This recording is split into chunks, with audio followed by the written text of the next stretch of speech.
célèbre le 14 septembre. Nous l'avons décalé pour que nous puissions entrer tous ensemble dans ce mystère. Nous allons le contempler et plonger ensemble et voir son actualité aujourd'hui. Vous avez quelques petits documents qui accompagnent donc le chœur à la fois dans des moments d'écoute et des moments de participation au chœur, en rappelant toujours, mes amis, que lorsque nous rentrons dans ce contexte, dans l'espace, le temps et l'espace d'une liturgie, nous rejoignons un fleuve, une liturgie perpétuelle et éternelle qui est célébrée autour du trône du Seigneur, dans ses plans de lumière, dans ses plans célestes.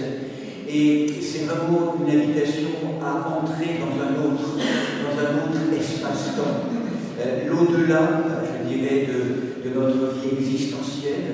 Et nous sommes baignés dans cette présence de l'Esprit. Et quelles que soient les douleurs que nous portons aujourd'hui, les difficultés, que nous puissions les offrir, les ouvrir à cette grâce d'amour qui vient nous rencontrer, nous visiter pour transformer nos vies aujourd'hui et celles de nos familles, de tous celles et ceux qui sont en grande difficulté, en lien avec tous ces lieux ensanglantés du monde aussi, ô combien aujourd'hui tellement prégnants. Nous sommes tellement faits de cela. Et comment y apporter un peu de paix, un peu de liberté, du mieux que nous pouvons, à travers ce que nous vivons maintenant. Ce n'est pas simplement pour nous, c'est pour l'humanité entière. Soyons-en conscients. Merci d'être là en tout cas et de répondre à cet appel.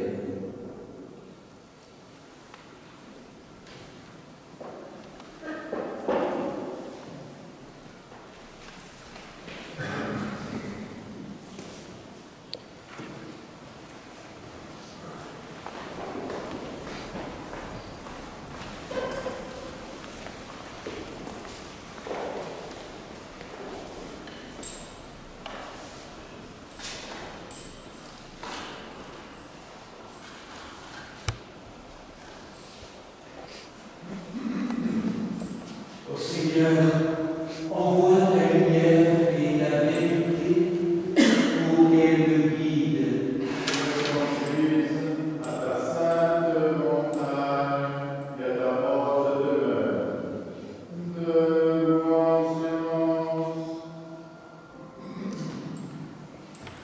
Dans ton royaume, souviens-toi de tout, Seigneur, quand tu viendras dans ton royaume.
Bienheureux les persécutés pour la justice, car le royaume des cieux est à eux.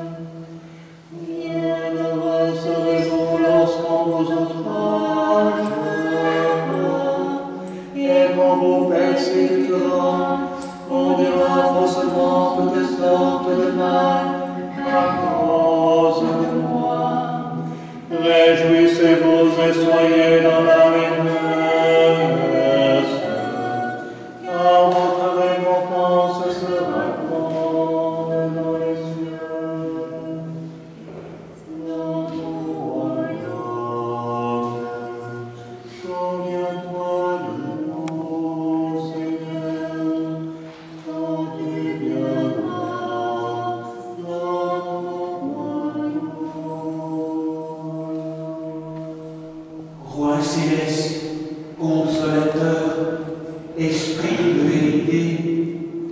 toi qui es partout présent et qui remplis tout, trésor des grâces et donateur de vie, viens et demeure en nous.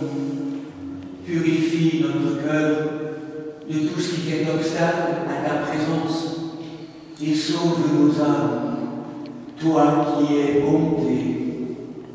Amen. Que la paix du Seigneur soit toujours avec vous. Et avec ton esprit.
Seigneur, regarde du haut des cieux et vois, bénis et sanctifie cette vigne que ta droite a plantée.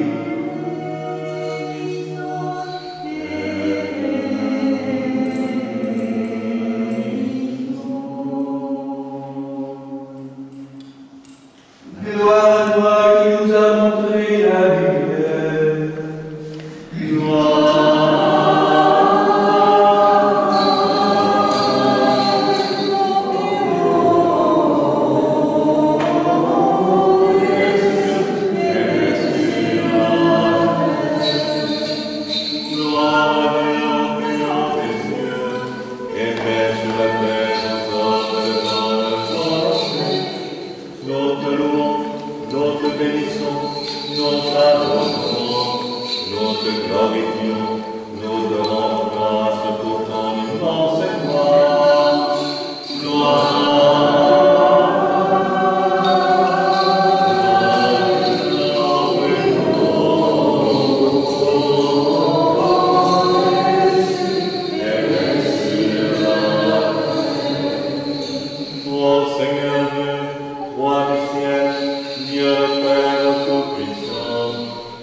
Fils unique et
nous réjouit par la solennité de l'exaltation de la Sainte Croix. Fais-nous ton prénom, qui ayant connu ici-bas son mystère, nous jouissions au ciel du prix de sa rédemption. Par Jésus-Christ, ton Fils, notre Seigneur, qui vit et règne avec toi dans le Saint-Esprit, un seul Dieu, au siècle des siècles.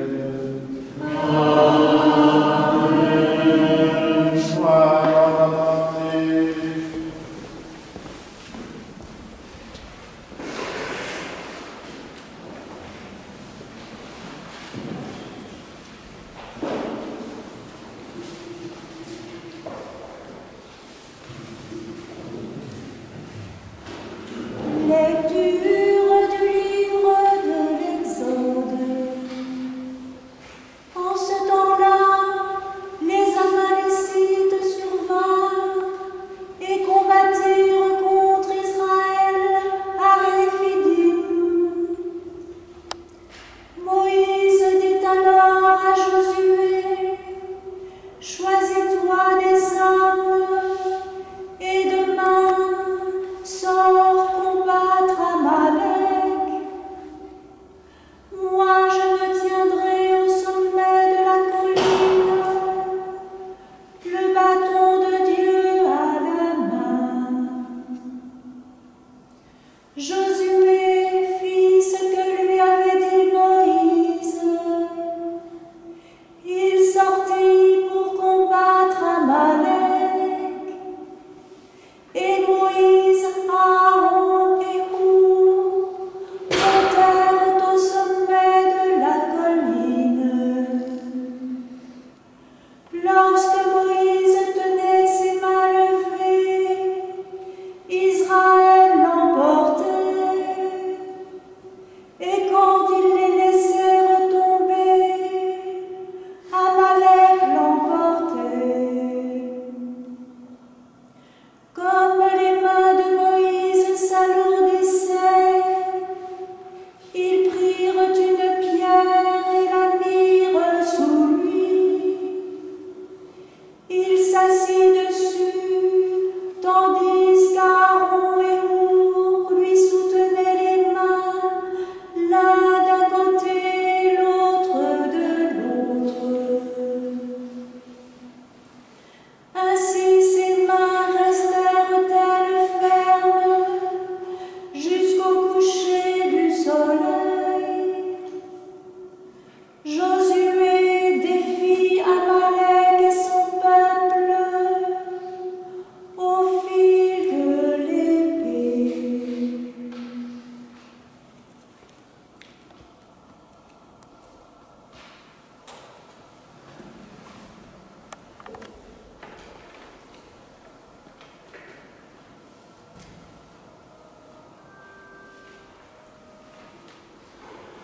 Notre Dieu trône sur les nations, Il est hautement élevé. hautement élevé. Dites aux nations que le Seigneur règne. Alléluia. Il est hautement élevé. Hautement élevé. Notre Dieu trône sur les nations, Il est hautement élevé. hautement élevé.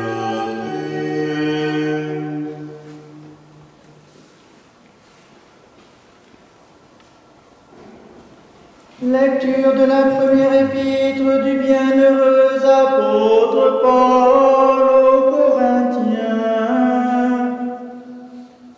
Le langage de la croix, en effet, est folie pour ceux qui se perdent, mais pour ceux qui se sauvent, pour nous, il est puissance de Dieu. Car il est écrit: je détruirai la sagesse des sages et l'intelligence des intelligents. je la rejetterai. Où est-il le sage? Où est-il l'homme cultivé?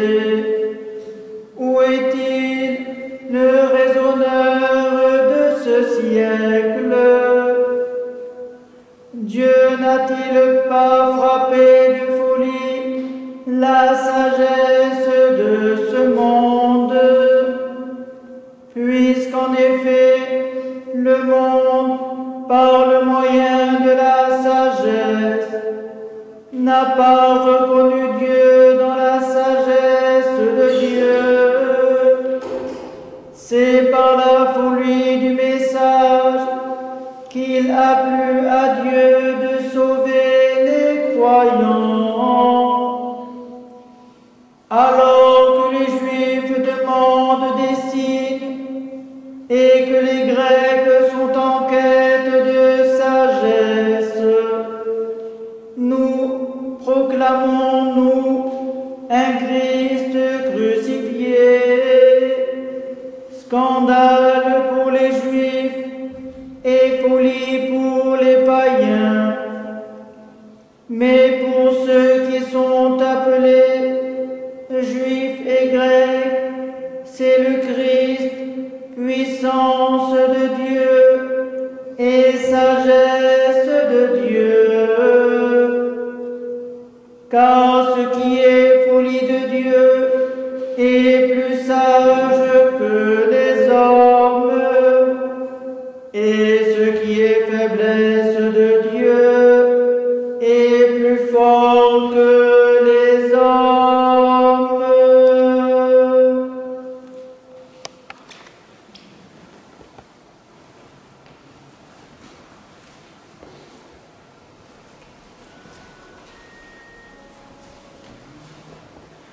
Tu es béni, Seigneur, Dieu de notre Père. Tu es béni le Saint-Nom de ta gloire. Digne de louange et glorieux, et exalté à jamais. Tu es béni dans le temple saint de ta gloire. Tu es béni sur le trône de ton règne. Digne de louange et glorieux, exalté à jamais. Tu es béni, toi qui règnes sur les chérubins, toi qui sondes les abîmes. Tu es béni dans le firmament du ciel, digne de louange et glorieux.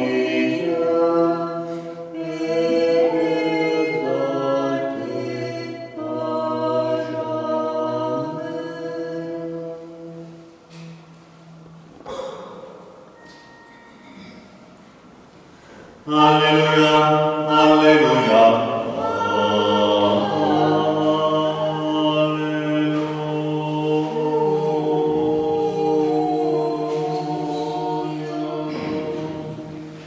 Béni soit celui qui vient au nom du Seigneur, Hosanna, fils de David. Alléluia, Alléluia.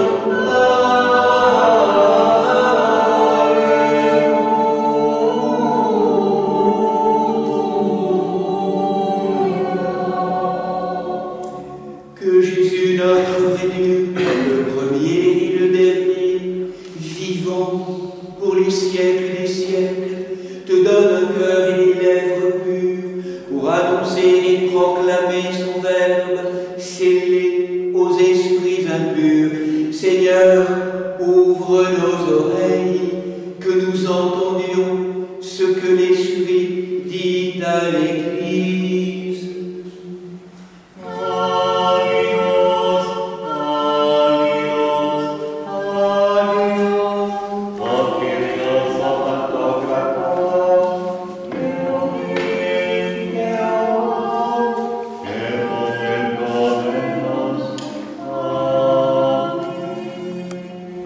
Debout en silence, Écoutons le Saint Évangile. Que la paix du Seigneur soit toujours avec vous. Et avec ton esprit. Lecture du Saint Évangile selon Saint Jean. Gloire à toi, Seigneur. Gloire à toi. En ce temps-là, le Seigneur parla ainsi. C'est maintenant le jugement de ce monde. Maintenant, le prince de ce monde va être jeté dehors. Et moi, une fois élevé de terre, j'attirerai tous les hommes à moi. Il signifiait par là de quelle mort il allait mourir. La foule alors lui répondit: Nous avons appris de la loi que le Christ demeure à jamais. Comment peux-tu dire: Il faut que soit élevé le Fils de l'homme? Qui est ce Fils de l'homme? Jésus leur dit: Pour peu de temps encore la lumière est parmi vous. Marchez tant que vous avez la lumière, de peur que les ténèbres ne vous saisissent. Celui qui marche dans les ténèbres ne sait pas où il va. Tant que vous avez la lumière, croyez-en la lumière, afin de devenir des fils de lumière. Ainsi parla Jésus, et s'en allant là, il se déroba à leur vue. Louange à toi, Christ, louange à toi.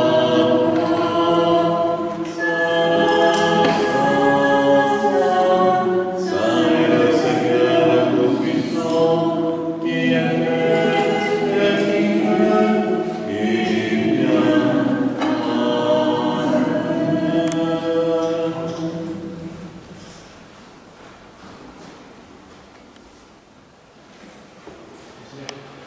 Au nom du Père, du Fils et du Saint-Esprit. Amen. Asseyez-vous, les amis, je vous prie.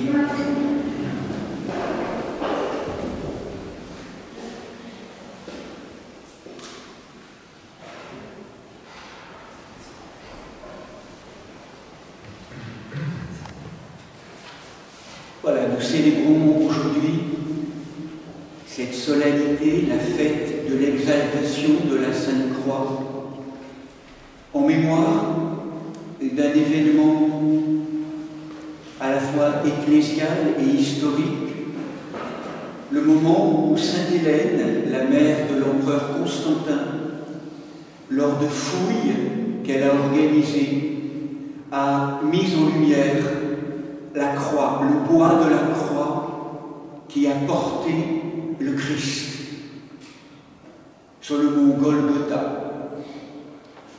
Et à l'issue de cette invention, de cette élévation de la croix, du bois de la croix, eh bien, lors d'une cérémonie particulière, certains parlent du 14 septembre 347, d'autres plus tard, l'évêque de Jérusalem présente aux 4 points cardinaux de l'espace le signe du salut, ce signe infiniment respecté dans toute la tradition du christianisme comme le lieu de l'accomplissement du salut de l'humanité. Et nous sommes aujourd'hui face à cette croix, le bois de la croix, avec en chacun d'entre nous sans doute des images ou des souvenirs ou des représentations et qui viennent s'éveiller dans les profondeurs de notre âme. La croix, est un signe paradoxal, à la fois source d'un éblouissement lors de cette fête, par exemple, où la liturgie n'a de cesse, de manière prolixe et féconde, que de nommer la croix de manière poétique comme étant cet axe du monde, cette échelle qui nous reconduit au paradis, cet arbre de vie d'où s'écoule la sève vivifiante d'une vie, d'un amour qui a vaincu la mort.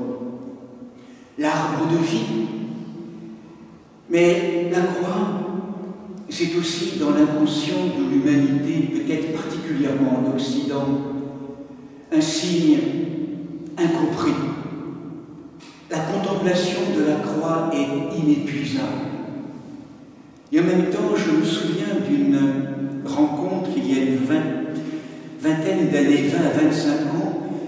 J'étais jeune prêtre, j'étais avec Monseigneur Vigile à Nice, au cœur d'une rencontre interreligieuse, et je me souviens avoir été interpellé par un jeune homme à l'époque qui, désignant la croix que je portais en tant que prêtre, me signifiait à la fois, à travers un moment d'incompréhension, mais quelque part de colère aussi, la difficulté pour lui de comprendre ceci, et m'invitant véritablement à quitter, en tout cas m'appelant à peut-être mieux comprendre encore plus profondément le sens de ce Seigneur, de cet homme représenté dans les derniers moments de son agonie sur la croix, et désormais représentant le signe du christianisme, la croix.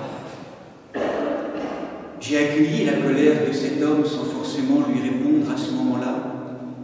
Mais c'est vrai qu'aujourd'hui, la croix, à travers une perversion ou un parasitage de la pensée pastorale et théologique, particulièrement en Occident, manifeste désormais, ou a pu manifester, et nous en sommes tous porteurs, de signifier le sacrifice du Christ comme une dette que le Fils aurait à payer au Père pour apaiser sa colère ou pour satisfaire sa justice. Et du coup, ce message véhicule un climat vindicatif d'un Dieu juge et qui nous sépare complètement de cette pensée, de cette inspiration, cette contemplation de l'Église primitive qui ne voit pas dans l'image du crucifié le puni d'une justice divine, mais le signe d'un bouleversant amour, d'une divine Trinité qui nous donne rendez-vous au cœur même de ce lieu-là, de manière bouleversante. C'est vrai que ce langage n'est pas audible peut-être dans un premier abord. Et l'épître de saint Paul nous rappelle que le bois de la croix, que le signe de la croix est dépositaire d'un langage qui vient prendre à rebours toutes les logiques du monde. C'est une folie de Dieu qui vient mettre à bas toutes les sagesses du monde. C'est le lieu de la plus grande pauvreté de ce Dieu fait homme qui vient mettre et contredire et faire signe de contestation à toutes les richesses du monde. La croix est le signe de la plus haute contestation, le signe d'une démonstration en creux d'un amour infini qui vient nous rappeler combien nous sommes aimés au plus profond de notre humanité. La croix, dans ces 4 directions, ces 4 mouvements, voudrait nous rappeler finalement, si nous reprenons ce langage si particulier qu'il voudrait nous signifier, qu'elle voudrait nous signifier, peut-être 4 thèmes, 4 espaces que la tradition nous a rappelés régulièrement. C'est d'abord le haut lieu d'une souffrance qui va se faire rédemptrice par l'introduction fonction au cœur de la souffrance de la conscience. Le Christ n'a pas fait semblant de souffrir, comme certaines erreurs de l'origine l'avaient suggéré. Il va aller très loin. Il va nous rappeler que la question du mal, du malheur, de la souffrance qui est tellement inhérente à la condition humaine, il va la faire sienne. Il va passer par toutes les étapes, sans faire d'économie d'aucune, où nous sommes invités à passer dans nos vies existentielles, chacun et chacune. Il se fait solidaire de cette condition humaine douloureuse, finie, par la trahison, par l'injustice, par les procès iniques, par la violence, par les crachats. Tout le monde, nous le savons, et nous n'imaginons même pas ce que le Christ, par où le Christ est passé pour venir dans sa passion, se déposer au cœur de cette croix et nous signifier qu'il nous rejoint là. Cette question du mal, il l'a fait sienne. C'est un Dieu qui vient nous rejoindre là. Et ce Dieu, il ne subit pas la souffrance. Sa vie, on ne lui prend pas, il vient la donner pour transformer, pour introduire au cœur du mal, du malheur, une forme de liberté, une forme de pardon, une forme de don infini qui vient transfigurer, transformer l'issue de tous nos chemins douloureux. La croix est presque le lieu où le Christ nous apprend l'art de souffrir. Souffrir moins en s'offrant plus. Cette offrande infinie de sa vie, de son amour, va faire que la croix, aussi douloureuse soit-elle, va devenir un lieu de transmutation, de libération de toutes ces forces de mort. La croix comme lieu d'apprentissage, de l'offrande, d'une capitulation au cœur même de ce qui peut être pour nous le plus souffrant, le plus douloureux, le plus rétracté, comme un art d'une détente, d'une conscience au cœur du douloureux et du difficile. C'est tout un art. Le deuxième point que nous rappellent les anciens, à travers et en lien avec cette souffrance offerte et transfigurée, c'est aussi le lieu de la victoire, le haut lieu de la victoire. Nous n'entendons pas assez à quel point le Christ, descendant dans les abîmes de l'enfer, vient rejoindre là le Satan comme ennemi du genre humain à travers la mort, et en assumant sa mort, il vient vaincre la mort et le Satan par sa propre mort. Dans ce moment où il va se vider absolument de lui-même pour devenir victorieux de toutes ces forces de mort, la croix est le haut lieu de la victoire du Christ, de l'amour, sur toutes ces forces de néotisation, ces forces diaboliques. À tout jamais, sur le bois de la croix, le Christ nous a conquis cette victoire qui concerne toute la nature humaine, mais en même temps, il nous laisse libres, et chacun d'entre nous, désormais, comme cellule de ce grand corps vivant, nous avons à actualiser et à notre tour à vivre ce cheminement de la transformation en prenant notre propre croix. Il l'a fait pour nous d'un point de vue collectif. Mais en chacun d'entre nous, désormais, si cette victoire est assurée, mais elle est à être actualisée en chacun d'entre nous. Et le bois de la croix aujourd'hui que nous contemplons porte la trace inoubliable de cette victoire de l'amour. C'est le troisième thème de la croix. Au milieu de la souffrance, au milieu de la victoire et au milieu de l'amour. La croix est le grand livre de l'art d'aimer. L'homme ouvert, qui ouvre les bras pour embrasser tous les plans du réel, l'agréable et en même temps la terrible violence qui s'abat. Et comment il va prendre tout cela? comment il va l'intégrer, comment il va embrasser tous ces plans de l'humanité et de l'inhumanité pour en faire un lieu au centre de la croix, dans une forme de transmutation, d'amour, un lieu d'émergence, de jaillissement, d'un pardon infini, d'un pardon absolu. Père, pardonne-leur, ils ne savent pas ce qu'ils font. Comment la croix devient le lieu de l'ouverture, du jaillissement, d'un amour plus fort que tout. Ce pardon infini qui est donné là est la source, la guérison, pour que chacun d'entre nous, dans tous les temps, dans tous les lieux, au moment où nous vivrons des temps d'épreuve, de manipulation,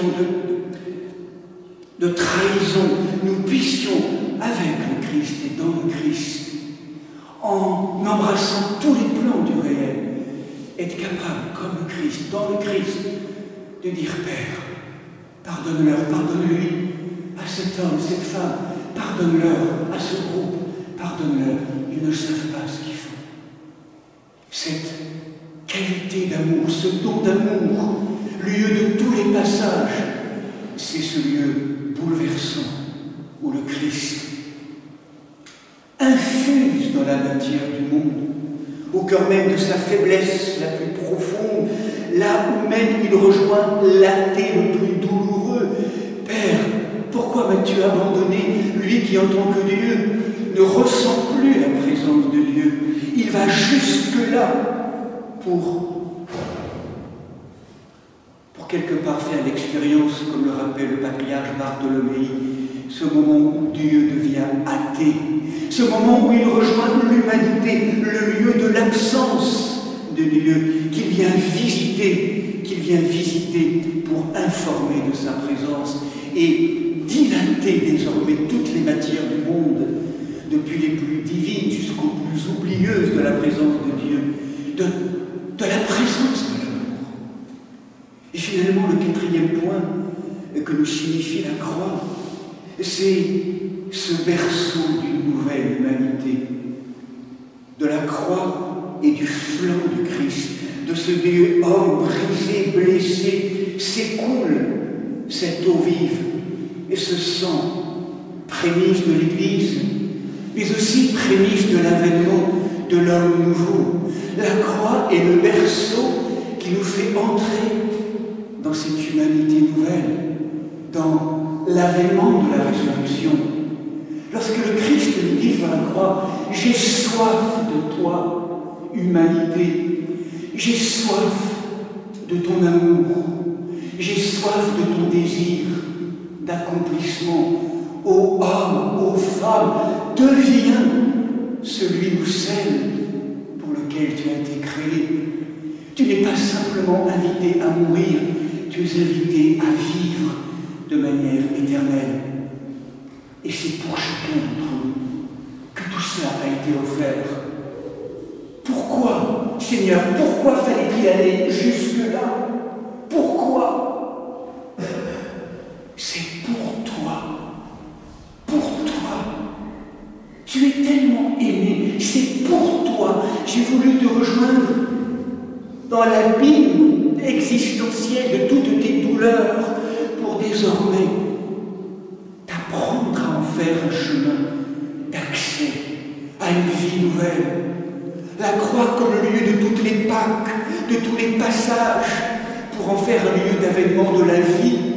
Donc oui, la croix devient ce lieu qui signifie le symbole du christianisme. On ne pourra rien dire de la résurrection, il n'y a plus rien à voir au baptême Pâques. C'est le tombeau vide. La croix est la porte qui nous ouvre à l'avènement de l'homme nouveau, la matière glorieuse. Et aujourd'hui, c'est un message tellement d'actualité. Nous sommes tous crucifiés aujourd'hui collectivement par ces conflits en Ukraine, dans tous les pays du monde, dans tellement de pays du monde, à travers la mort de ces innocents, de ces êtres qui n'en peuvent plus, qui se suicident, tout un ensemble de drames humains. À tous les niveaux, nous sommes crucifiés collectivement.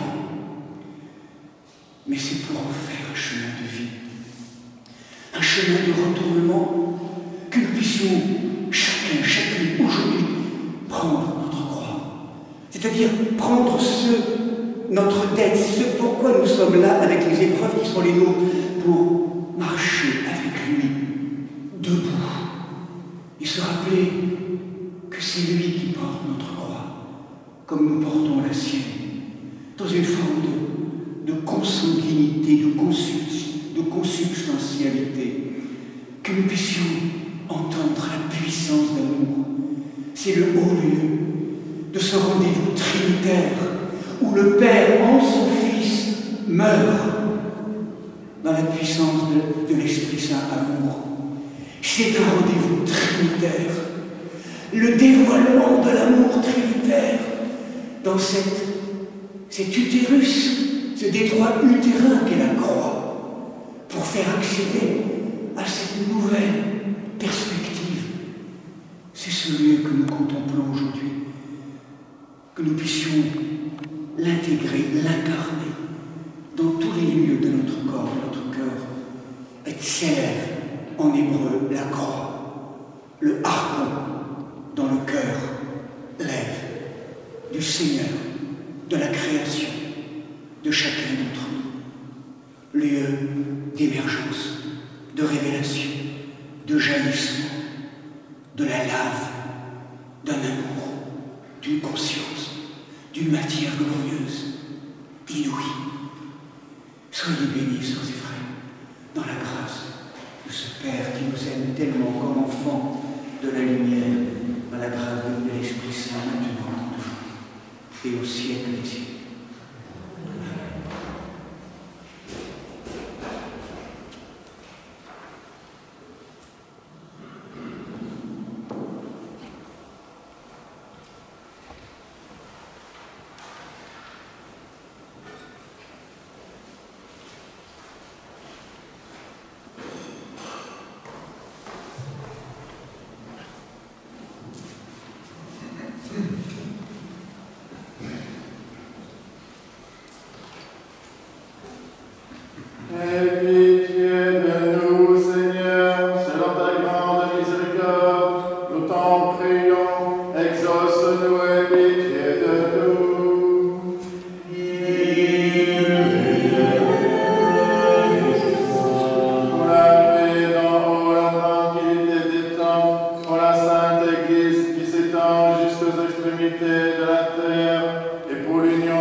Pour la salubrité de l'air, du sol, des eaux et de l'espace,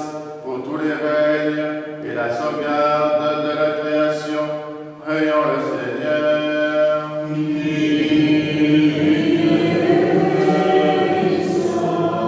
Pour les catéchumènes, pour ceux qui cherchent Dieu sans encore pouvoir le nommer, qui ne le cherchent pas encore ou résistent à sa grâce, prions le Seigneur.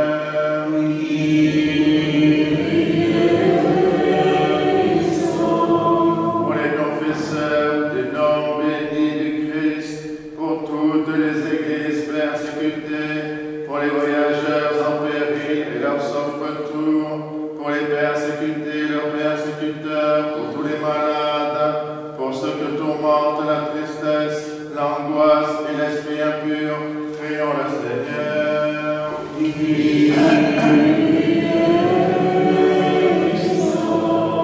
Pour nos pères, mères, frères et sœurs défunts qui reposent près d'ici et partout ailleurs, et en particulier pour notre archevêque, Monseigneur Vigile et Sœur Anne, prions le Seigneur.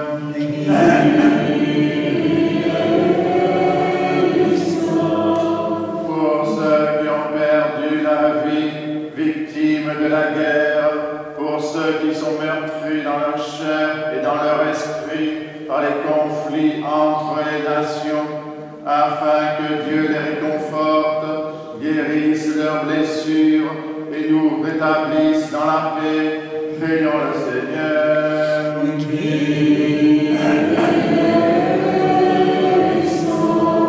Pour les chefs et les gouvernants des nations, afin que par l'intercession de la Mère de Dieu, l'Esprit Saint ouvre leurs yeux et leurs cœurs et leur inspire des décisions équitables et favorables à la paix, prions le Seigneur.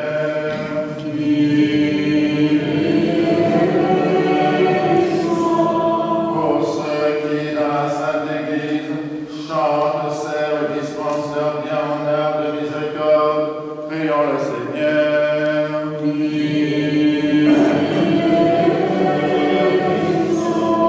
Que le Seigneur nous remplisse de sa grâce par les prières de notre souveraine, la Mère de Dieu et toujours Vierge Marie, de Saint Michel Archange et des armées célestes, de Saint Jean-Baptiste le précurseur, des apôtres, martyrs et confesseurs, des saints patrons de la paroisse, Sainte Marie-Madeleine, Saint Séraphin de Sarov, Sainte Marthe, Saint Lazare de Béthanie, Saint Nicolas de Mérancy, ainsi que les saints du jour, Saint Didier, évêque de Rennes, et Saint Rainfroid, son diacre, martyr, Saint Ferréol, martyr à Vienne, Saint Méthode, évêque d'Olympe, martyr, Sainte Richarde, impératrice, abbesse d'Anglo, dont nous faisons mémoire, et de tous les saints, demandons au Seigneur. Que le Seigneur nous accorde le pardon de nos péchés et une fin chrétienne et paisible, demandons au Seigneur. Que le Seigneur nous garde dans la pureté de la foi et dans les liens d'une parfaite charité, demandons au Seigneur. Disons tous de tout notre cœur, de tout notre esprit.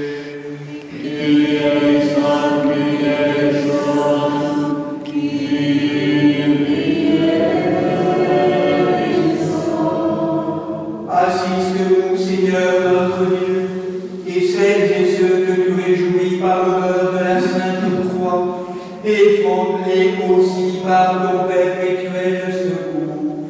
Par Jésus-Christ, ton Fils, notre Seigneur, qui vit et règne avec toi dans le Saint-Esprit, un seul Dieu, au siècle des siècles.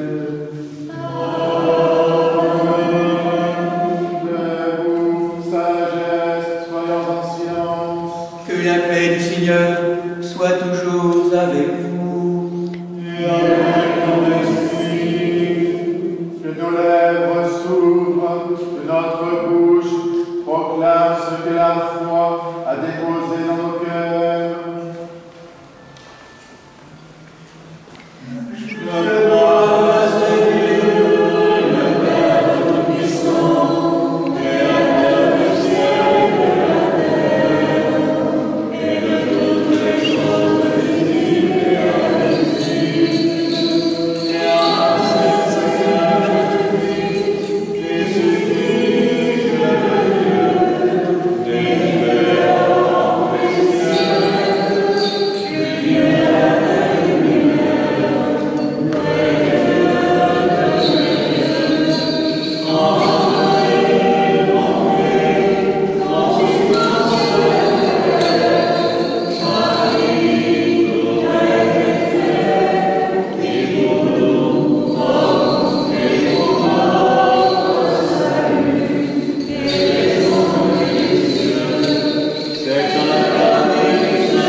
Bien-aimés, sœurs et frères, invoquez avec moi l'Esprit Saint, afin qu'il me communique sa vertu ineffable, et que moi, Martin, évêque indigne, j'ose apporter la sainte oblation de notre Seigneur et Sauveur Jésus-Christ.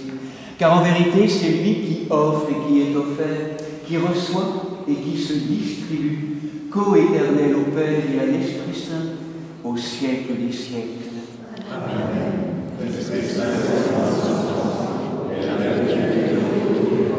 Pardonnez-moi, sœurs et frères. Pardonne-nous, Seigneur, Saint-Esprit. Que le saint amour, maître de tout Christ vivant, nous pardonne et nous bénisse.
Daniel et de tous les prophètes, du saint roi David et des ancêtres du Seigneur, et par de secours de notre souveraine, Mère de Dieu, toujours Vierge Marie.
En mémoire et pour le repos des prêtres et diacres qui ont servi dans cette église, nous souvenons d'eux, Monseigneur Vigile, Serein, Père Johan, Père Benoît, Père Jacques, Prêtre Régis, Claire, Delia, Monique, Henri, Louise-Marie, Jean-Claude, Roger, Dan, Éric, Louise Maroussia, Elisabeth, Damien, Daria, Vladimir,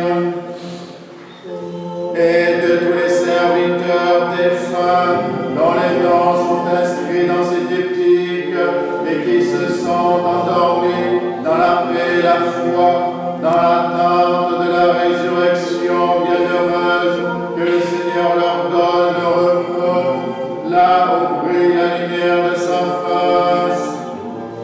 En mémoire et pour le salut de notre évêque Martin, des évêques de la communion, Marc, Grégoire et Paul, des serviteurs de nos paroisses, des malades, nous souvenons en particulier de René, Christine, Agnès, Émilie, Céline, Michaela, Gabriel, Anne-Juliette, Jean-Alexandre, Yéché, Chatso, Céline, Karine, Rachel, Aimé, Alissa, Martine, Marie.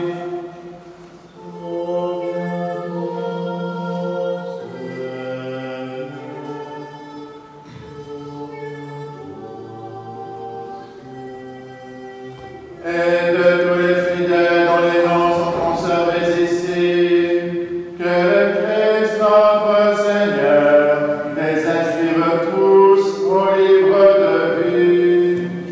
Seigneur Jésus, Dieu Tout-Puissant, marque de ton sceau salutaire, tes serviteurs et servantes ici présents et dans l'univers entier jusqu'aux extrémités de la terre, qu'ils soient protégés de tout mal, de tout malheur, et qu'ils te connaissent, toi seul sauveur du monde, ami de l'homme, co-éternel au Père et à l'Esprit Saint.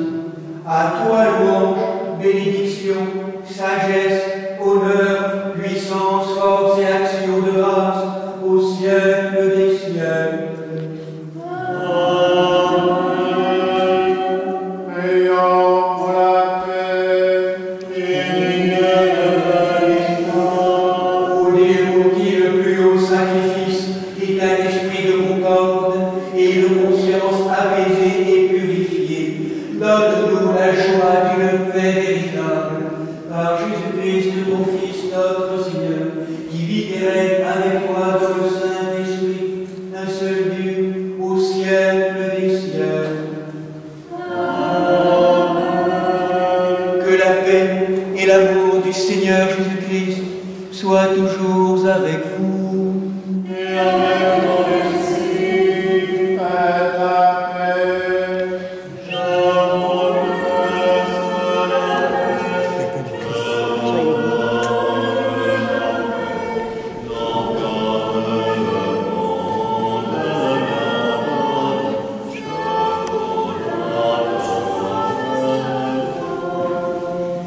Je vous donne un commandement nouveau, de vous aimer les uns les autres, comme je vous ai aimé.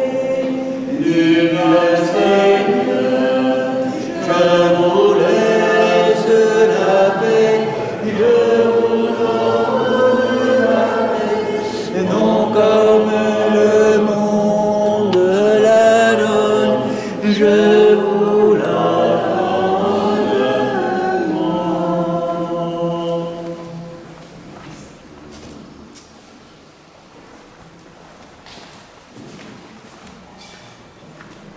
Debout en silence, mystère de foi. Que la grâce de notre Seigneur Jésus-Christ, l'amour de Dieu le Père et la communion du Saint-Esprit soient toujours avec vous. Et avec ton esprit, Élevons nos cœurs, nous demandons Seigneur, rendons grâce au Seigneur notre Dieu.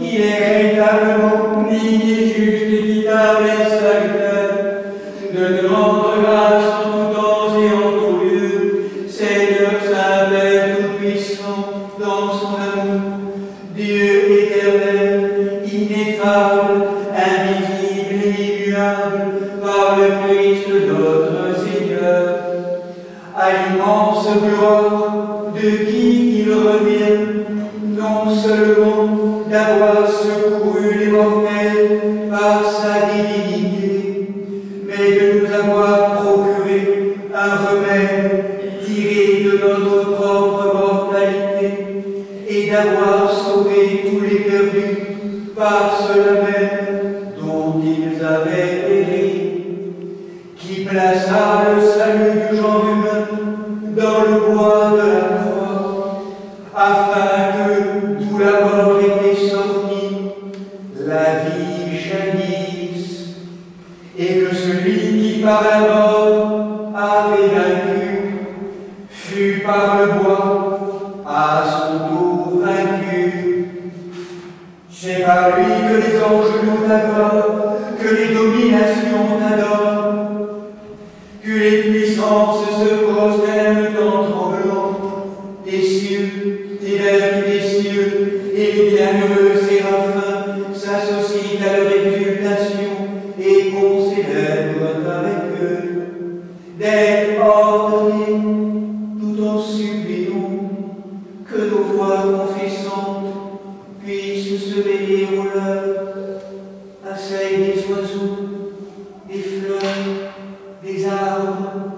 des pierres en chantant.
Et le sang de de ton Fils, notre Seigneur Jésus-Christ, par la puissance insaisissable et infinie de ton très Saint-Esprit. Amen. Amen. Amen.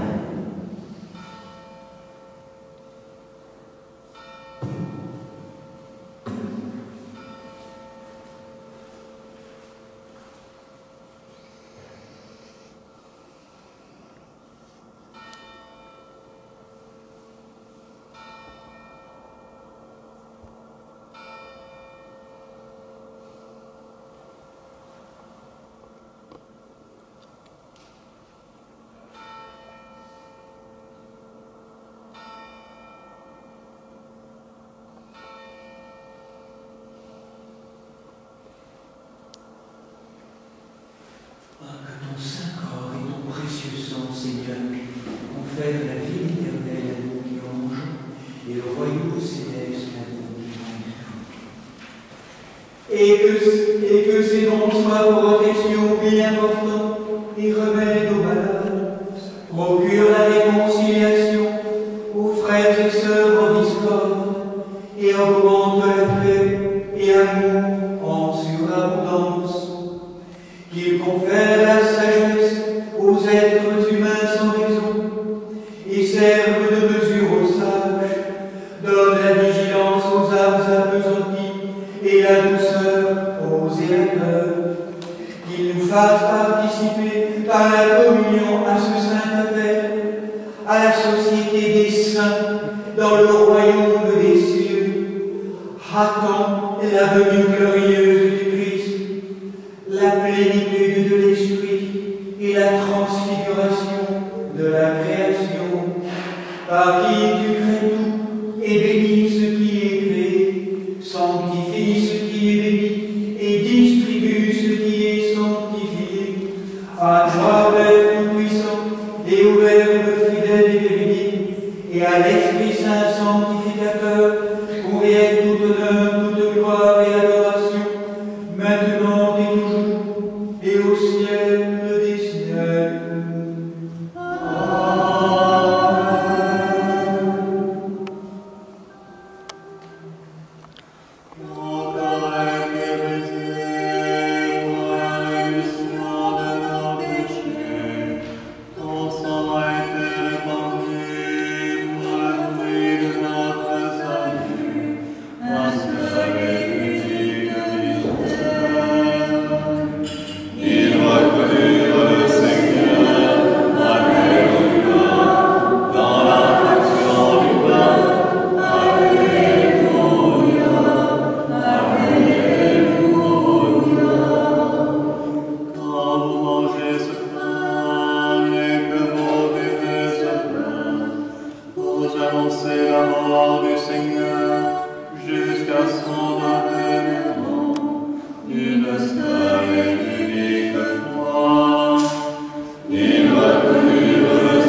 Garde-nous en œuvre bonne par ta vérité parfaite et dans ta vraie liberté, car c'est à toi qu'appartient le règne, la puissance et la gloire pour les siècles des siècles.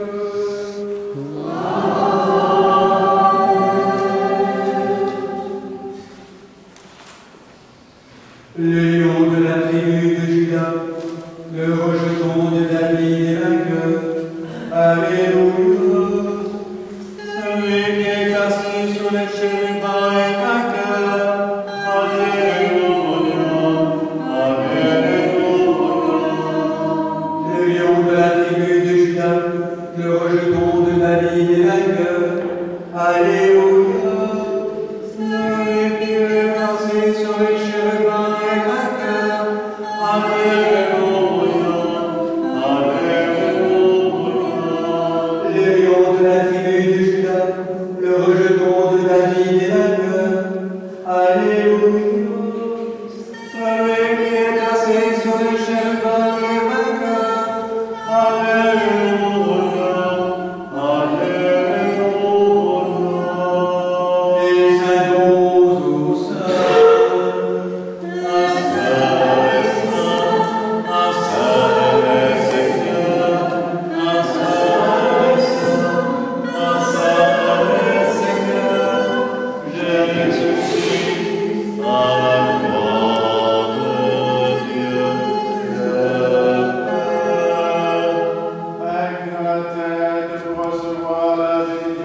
Que la paix, la foi, l'amour et la communion au corps et au sang du Seigneur Jésus-Christ soient toujours avec vous.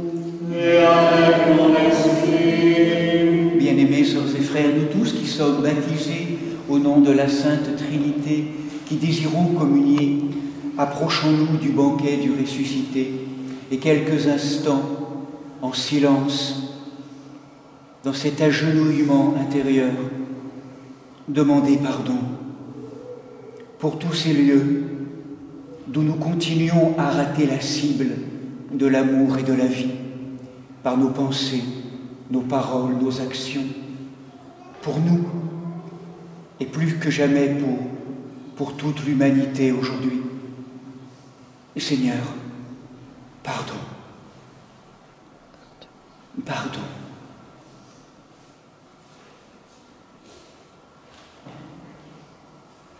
Et qu'à travers l'indigne serviteur que je suis, la divine Trinité d'amour nous pardonne nos péchés, nos ratages, et nous guérisse et nous bénisse au nom du Père, du Fils et du Saint-Esprit. Je crois, Seigneur, que tu es le Christ, le Fils de Dieu, venu dans le monde sauver les pécheurs. Je crois dans ce Saint-Esprit, que ce silence accepte-moi la sainteté comme un au Fils de Dieu.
Très chers frères et sœurs, nourris du pain céleste et restaurés par le calice éternel, rendons sans cesse des louanges et des actions de grâce au Seigneur notre Dieu, lui demandant qu'ayant reçu le corps sacré du Christ et dépouillé de toute souillure, nous soyons jugés dignes de devenir spirituels.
Gloire au Père et au Fils et au Saint-Esprit.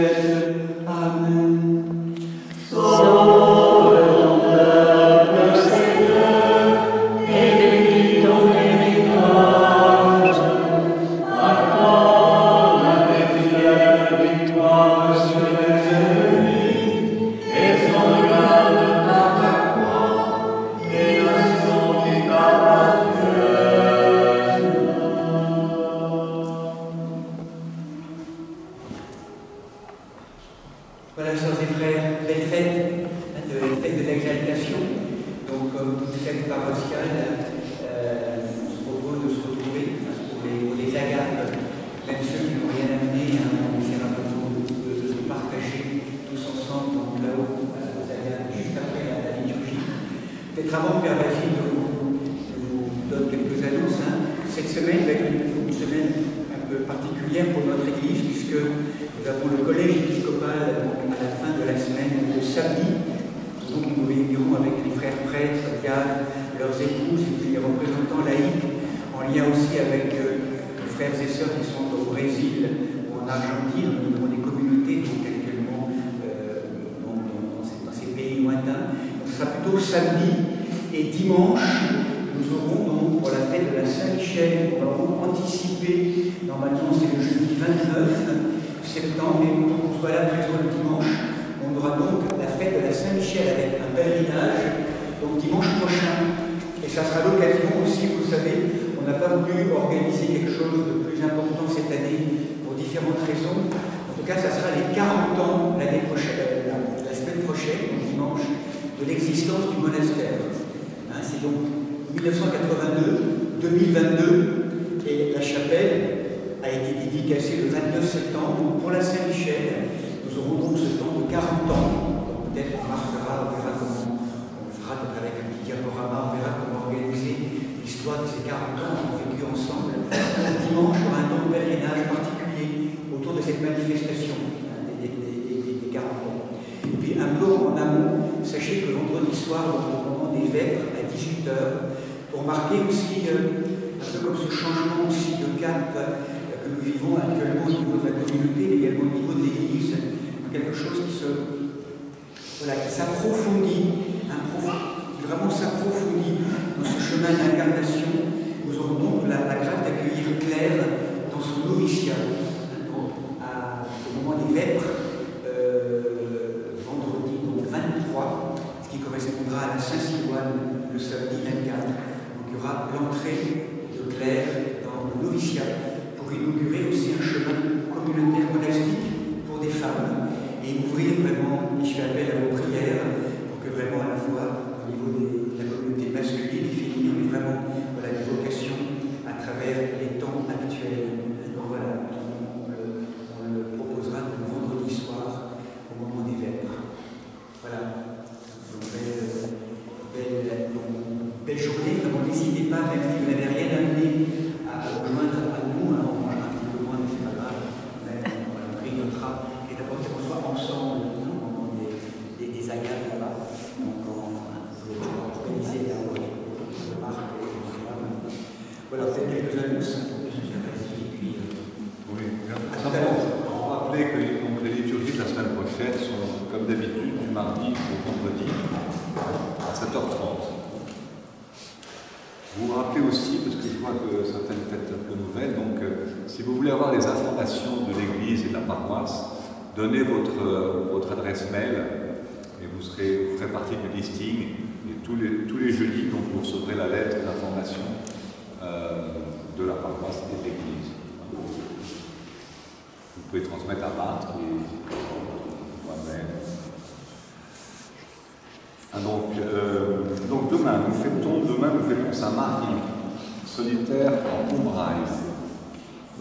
Mardi, Sainte-Suzanne, hier, qui s'adresse partir en Syrie. Le mercredi, donc le 21 septembre, nous fêtons Saint-Matthieu, l'apôtre et évangéliste d'Église. Le jeudi, Saint-Maurice et ses compagnons de la Légion thébaine partirent à Agone, au IIIe siècle. Vendredi, Saint-Lin, premier évêque de Rome, au 1er siècle. Samedi, Saint-Andoche et ses compagnons martyrs à Saulieu. Et pour dimanche prochain, donc pour ce pèlerinage à Saint-Michel, nous fêterons également Saint-Firmin, premier évêque d'Amiens martyr. Et Saint-Serge de Radenet. À Saint-Silouane, oui. Samedi, donc, nous fêterons Saint-Silouane, moine de la Cause. Voilà. Et le Seigneur de la terre, en demande à ses apôtres ce commandement.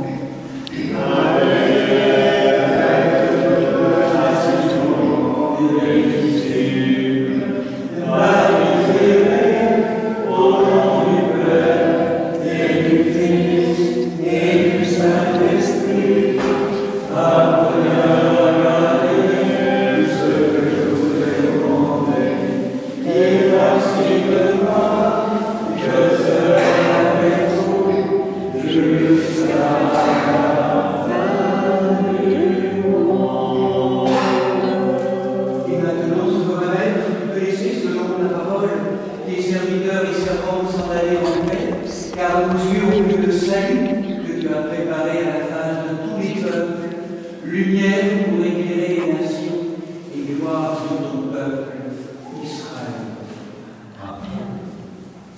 Voilà, vous signifiez que nous avons ce matin avec nous une autre voix féminine que celle de Claire. Donc c'est Annie, qui est lectrice de la communauté sœur de l'évêque Grégoire, qui habite à Mécanie, en Moselle, en Lorraine. Donc voilà, qui nous a fait la grâce de lire la première lecture. Voilà, on va également arranger l'acoustique qui est un peu limite dans l'Église. Parfois ça résonne trop, parfois je sais qu'il y a des difficultés, parfois on voudrait faire aussi pour organiser un peu différemment, que ce soit plus audible, parce que l'acoustique de l'Église n'est pas simple. Voilà, donc on va essayer d'améliorer au maximum la qualité pour rendre audible aussi la parole. C'est vraiment très important. Donc voilà, Annie, lectrice Annie, comme Claire, dans des ministères particuliers de l'action sociale et l'Église, dans le clergé mineur, donc Annie dans l'orthodoxe du Gaulle avec l'évêque Grégoire, et Claire en lectrice théologique. Voilà. On va donner le pain béni peut-être.